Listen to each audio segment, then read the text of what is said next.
स्वागत है आप सबका डिफेंस डिकोड पे। और इस वीडियो में हम बात करने वाले हैं कुछ अपडेट के बारे में। सबसे पहले हम बात करेंगे एमबीडी द्वारा बनाए गए advance short range AA2 missile के बारे में। इनकी ASRAM को लेकर हम बात करेंगे। तो यहाँ पे ASRAM को मैन्युफैक्चर करने के लिए एक डील साइन की गई है एमबीडी और भारत के BDL के बीच में। इस डील के अंतर्गत एमबीडी हेल्प करने जा रही है BDL को असेंबली, इंटीग्रेशन और मिसाइल की जो टेस्ट फैसिलिटी है वो स्टैब्लिश करने में। तो यहाँ पे जो फैक्ट्री होगी वो भारत के तेलंगाना में सेटअप की जा रही है। जहाँ तक ऑपरेशनल होने की बात है 2022 में ऑपरेशनल हो जाएंगे। ये फैक्ट्री पार्ट है आपके 36 रफाल की जो डील थी उसी का ये ऑफसेट का पार्ट है। तो आपके कौन कौन से ऐसे सिस्टम हैं जो कि ASRAM को इस्तेमाल करेंगे, तो इसको तेजस पे इंटीग्रेट किया जा रहा है। आपके नए जगुआर्स पे इंटीग्रेट होंगे, वहीं पे ऑलरेडी इंटीग्रेट कर दिया गया है HAL के हॉकाई पे। दूसरी तरफ जो आपके Su-30 MKI हैं वहाँ पे भी इंटीग्रेट किए जाएंगे। आपको ASRAM में किस तरह के एडवांटेज मिलने वाले हैं उसको लेके भी हम बात कर लेते हैं। भारत ऑलरेडी ऑपरेट कर रहा है MBDA का मीका IR और पाइथन को लेकर जो प्लानिंग है वो चल रही है। तो इन सब के बीच में ASRAM कहाँ स्टैंड करता है उसको लेके हम बात कर लेते हैं। जहाँ तक बात है ASRAM की, पाइथन की या फिर मीका IR की, तो ये सभी मिसाइल बनाए गए हैं एक ही तरह के मिशन को करने के लिए, मतलब क्लोज कॉम्बैट करने के लिए। और ये सभी मिसाइल्स काफ़ी एडवांस हैं, स्टेट ऑफ द आर्ट यहाँ पे नई तकनीक दी गई है सभी में। और जो सभी के सीकर हैं आप कह सकते हो कि एडवांस हैं। स्पेशली हमारा टॉपिक है ASRAM के बारे में, तो इसको लेके हम बात कर लेते हैं कि ये कितना एडवांस है। इसको बनाया गया है हाईली मैन्यूवरेबल टारगेट को हिट करने के लिए एक लॉन्गर रेंज पे। और उसमें भी खासियत क्या है जो कि इसको अलग रखती है, वो ये है कि ASRAM सक्षम है आपके एनिमी के एयरक्राफ्ट के जो पायलट हैं उनको हिट करने में। तो इसके पास पायलट किल करने की क्षमता है। एक्यूरेसी इसकी इतनी हायर है कि एयरक्राफ्ट को इम्पैक्ट करने के बाद उसको भेजने के बाद अपने वॉरहेड को इग्नाइट करता है। तो जो क्षति होती है वो मैक्सिमम पहुंचती है। जो अगला यहाँ पे डिस्टिंक्टिव फीचर है वो है इसका 128x128 का फोकल पैनल एरे। तो यहाँ पे जो 120 नंबर है ये एरे के नंबर दिए गए हैं। तो यहाँ पे कहने का अर्थ ये होगा कि इतने यहाँ पे जो एलिमेंट दिए गए हैं इसके सीकर के फोकल पैनल एरे में, वो इसको हेल्प करते हैं एक लॉन्गर बोर ऑफ साइट को अचीव करने में।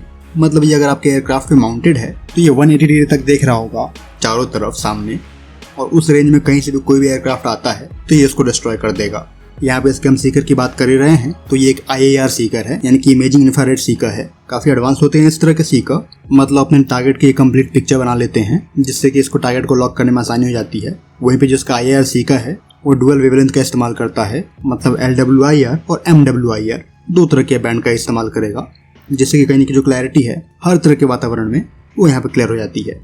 इसके जो थर्मल इमेजर है वो सिंगल इंडियम एंटीमोनाइट से बनाया गया है, जो कि हाईली सेंसिटिव है और की माइक्रो बैंड को कवर करते हैं 0.5 से 5.4 तक। इसका यहाँ पे जो सीकर है वो सक्षम है एक लंबी दूरी तक देखने में, क्योंकि सीकर के लिए जो कूलिंग है वो दी गई है जो मिसाइल लॉन्चर किट है वहाँ पे।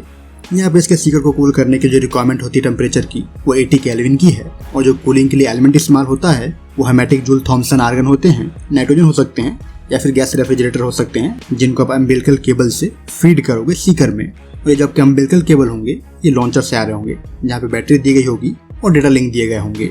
यहाँ पे बात करते हो सीकर में दिए गए FPA की, यानी कि फोकल पैनल एरे की, तो 2 एक्सिस वाले गिम्बल पे माउंट किया गया है जो कि हेमिस्फीयर कवर करने में हेल्प करता है आपको। तो यहाँ पे इसके सीकर के बारे में इतना कुछ एक्सप्लेन करने का ये मोटिव था कि इसके जो सीकर होंगे वो आप इस्तेमाल कर पाओगे IRST की तरह।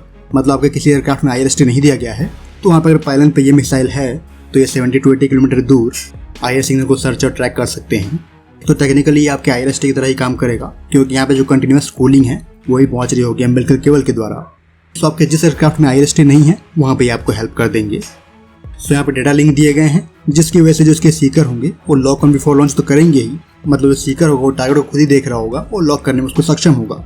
अगर टारगेट नहीं भी दिख रहा है, थोड़ी दूर है रेंज से, तो आप मिसाइल को फायर कर दो और डेटा लिंक की हेल्प से आप बाद में टारगेट को लॉक कर सकते हो। मतलब यहाँ पे LOBL और LOL दोनों क्षमता यहाँ पे दी गई है, लॉक ऑन आफ्टर लॉन्च और lock on before launch. Propulsion की यहाँ पे बात करते हो तो डुअल पल्स मोटर दिए गए हैं जिसमें जो कंसंट्रेशन है वो 70% से ऊपर का है, जो कि कहीं ना कहीं आपको हेल्प करेगा हायर इंपल्स देने में। मतलब एक पर्टिकुलर टाइम स्पैन में जो एनर्जी है आपको हायर मिलेगी। और टेक्निकली आपको हेल्प करेगा किसी भी मैन्यूवरिंग टारगेट को हिट करने में। जहाँ तक बात है G लोडिंग की, तो ये मिसाइल सक्षम है 70 से लेकर 80 G को झेलने में। अगेन ये आपको हेल्प करेगा एक ऐसे एयरक्राफ्ट को हिट करने में जो कि बहुत जल्दी मुड़ जा रहा है। यहाँ पे बात करते हो वॉरहेड की, तो प्री फ्रेगमेंटेड यहाँ पे वॉरहेड दिए गए हैं और उसको इग्नाइट करने के लिए लेजर प्रॉक्सिमिटी फ्यूज दिए गए हैं। अगर यहाँ पे नेविगेशन की बात करते हो तो 3 एक्सिस पे बैठा हुआ फाइबर ऑप्टिकल यहाँ पे जायरो दिया गया है। और ये चीज़ यहाँ पे इसलिए दी गई है कि अगर आपको अचीव करना है लॉक ऑन आफ्टर लॉन्च, मतलब लॉन्च के बाद आपको टारगेट को ढूंढना है, तो उस बीच में ये आपको हेल्प करेगा नेविगेट करने में इसका जो फाइबर ऑप्टिकल जायरो है। तो इसकी जो लॉकिंग है वो कैसे काम करने वाली है, तो यहाँ पे मिसाइल में 2 जगह दिए गए हैं अम्बिलिकल केबल को जोड़ने के लिए, मतलब 2 इंटरफेस हैं, एक डिजिटल इंटरफेस है और दूसरा एनालॉग इंटरफेस है। तो यहाँ पे मिसाइल का जो सीकर है वो जो कुछ भी देख रहा होगा वो कनेक्ट रहता है पायलट के HMD से, और वहाँ पे उस चीज़ को पावर करने के लिए, मतलब उस कनेक्शन को पावर करने के लिए जो लॉन्चर होंगे वहाँ पे बैटरी दी गई है। तो इस तरह से भी आपको हेल्प करेंगे, मतलब मिसाइल का सीकर जो कुछ भी देख रहा होगा वो आप भी देख रहे होगे IAR में। तो टेक्निकली जो IRST है वैसे ये काम करेगा, स्पेशली इसकी एक्यूरेसी को देखते हुए। सो अभी क्लोज कॉम्बैट में यही मिसाइल्स रहने वाली हैं IAF के फाइटर जेट्स पे, लेकिन आने वाले टाइम में इसी के इक्विवेलेंट मिसाइल पे हम काम कर रहे हैं, जो कि अस्त्र का वेरिएंट होगा, IR वेरिएंट, और पूरे 2024-25 तक वो भी सामने आ जाएगा। उससे पहले जो भी आपके एयरक्राफ्ट होंगे उनके पायलट पिन को माउंट करके जो सॉर्टी है वो कंडक्ट की जाएंगी। बाकी यहाँ पे जो हिस्ट्री है उनको मैंने कवर नहीं किया है कि ASRM को जर्मनी, UK और नॉर्वे ने मिलकर बनाया है, मतलब डेवलपमेंट के लिए जो फंडिंग है वो इन देशों ने की हुई थी, और इसको AIM-132 भी कहा जाता है। तो यहाँ पे ये सारी चीज़ें जो हिस्ट्री की थी वो मैंने कवर नहीं की है। फिलहाल इस वीडियो में इतना ही। जय हिंद।